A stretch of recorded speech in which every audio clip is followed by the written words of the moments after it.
Hi everyone, welcome to Production Operations Management Chapter 3 lab.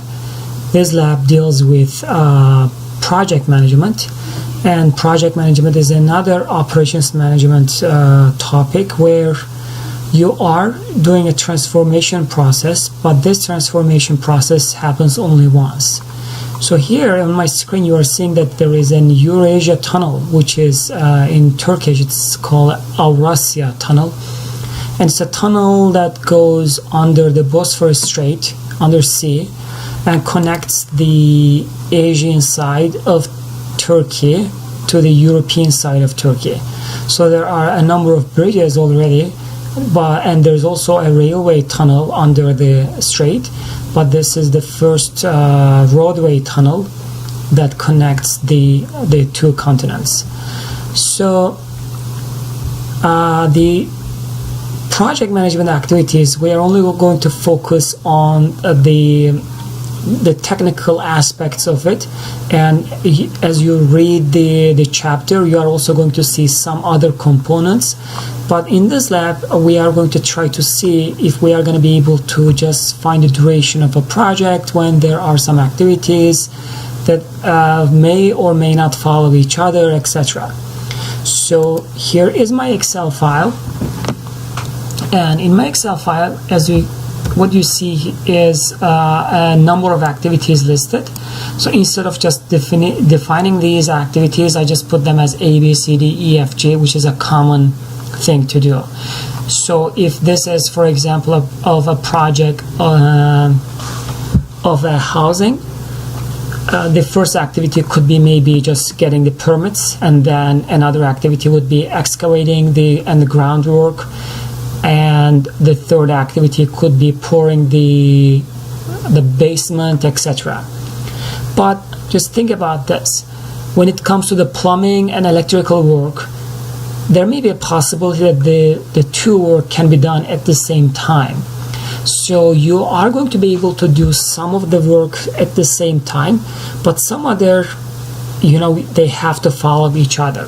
So whenever you see the immediate predecessor, it means that the activity that has to follow precede the other activity. For example, B has to come after A, and C also has to come after A, etc. So we can also take the same idea and create the immediate followers. And immediate followers, for example, for A, the immediate followers are B and C, because B and C have A as the predecessor. So that means A would have B and C as the immediate followers. And B, as you can see here, look at here, D and E list the B as the immediate predecessor. That means D and E are the immediate follower of B. And the same thing for C, we have D and E are the immediate followers. And for D, we have G as the immediate follower, and E, we have F as an immediate follower, and F, we have G as an immediate follower, and G doesn't have any follower. And also we have the durations of the activities. In the CPM, the critical path method that we are going to be doing first, the durations are given. So we are assuming that these durations are going to happen about this time. There is not going to be much difference in the completion time for each activity. So these are discrete and given constant durations. So in the PERT example, the program evaluation and review technique, then what we have is we have probabilistic durations where the project can be completed as low as 2 days, but as high as 10 days, etc. But most likely to be 5 days. So we'll look at that after. Maybe I may have to divide this video into 2 pieces. Okay? So in the CPM method now, what we want to do is we want to find when is the earliest date that we could start this activity. I like this. I gave a break, but no one noticed that, right? So you can just put a pause and drink coffee, come back, and you can continue with your presentation. Great. Okay, so activity A, because it doesn't have any predecessor, the earliest time that we could start this activity would be time 0. So the time 0 is, if you say the start time of the project is April 1st, time 0 is April 1st. So instead of just using a date, we are using just time 0 there.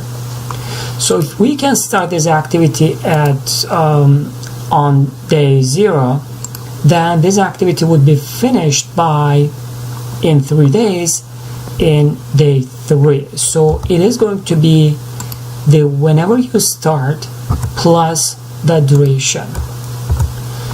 And activity B, now look at it. Can we start activity B right away at time 0? No, right?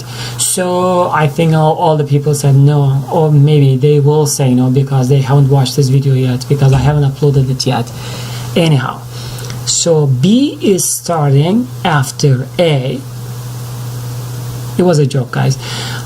B is starting after A, and it has to start at the time when you finish A. So it is, we are not going to add just one more day in between. We are just saying that this is continuous process. Whenever one is done, the next one starts. Okay, so we're going to take the same value there, 3. And then if it starts at time 3, then the finish would be just 3 when it starts plus the duration, and that is 5. Now if you just continue with this process, you can see that the early finish is always the early start plus the duration. That means we could just copy these over and leave that. You notice that the numbers here, they are not correct because we don't have the early start values yet.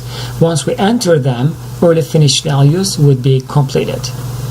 Now for C, now we look at it, and it is also following A. So we just press there, C13, and I would recommend not using any, just putting 3 there, just refer to that cell. And D is starting now after B and C. Okay, so I have to finish B and C, then I can start D. When can I start earliest? Now, a good question, right? Is it 5 or 6? Has to be 6, because once B is done, you cannot start right away doing C. You have to wait for C as well, and D is going to start when both of them are completed. So we have to put a max function, maximum of these two. Now it tells us something, a formula. Whenever there are more than one predecessors, we take the early finish values, the largest of the early finish values, and that's 6.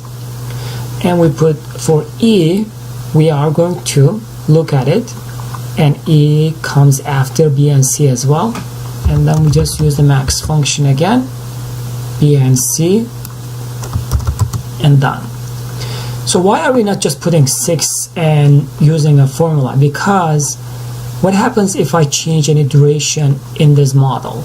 Then the rest will be updated if I just use the referencing, but if I just put a number, then I'll have to just retype the number. So it's a good practice for you. Do not repeat the same information twice in Excel. Just refer to that information in the earlier process. Now for F is following E, so we are saying that F comes after E, and G comes after D and F.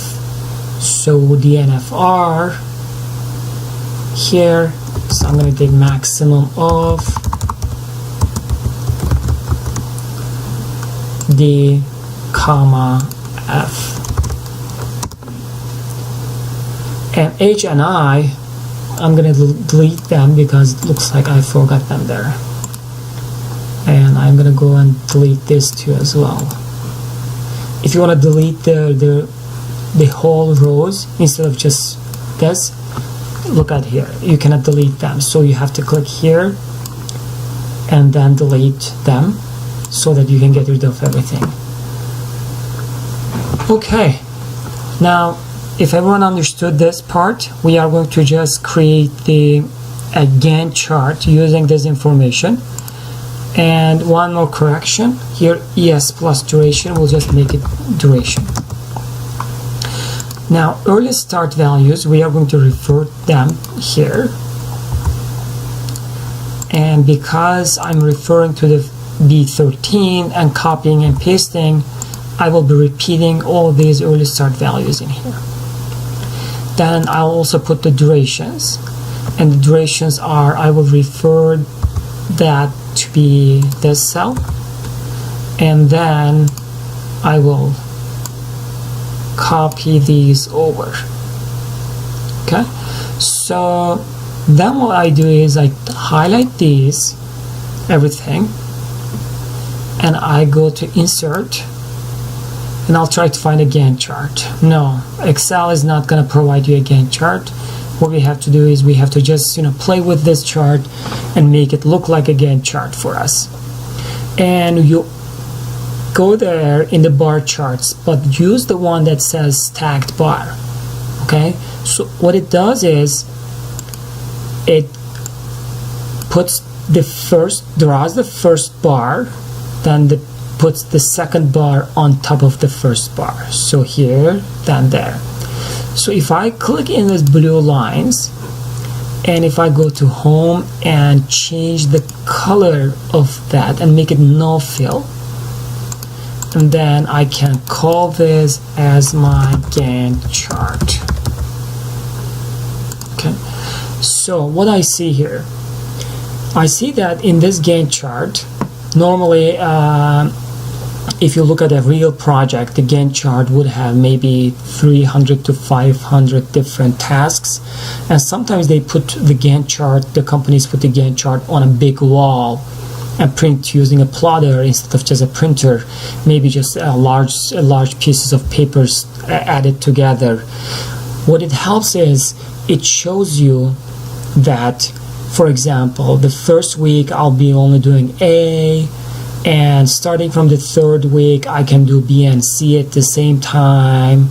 Then sixth week I can do D and E activities, and I will be able to finish this project in 14 days. So this is, or maybe if these are weeks, for 14 weeks, whatever the time duration is, the unit. Okay, so this is a Gantt chart. A better Gantt chart can be created in MS Project, but we don't have MS Project in this class, and because students won't have MS Project installed on their computers, I will not be showing MS Project, but it will just, if you know MS Project, it will help you just maybe put one more line in your resume and also help you maybe find a job.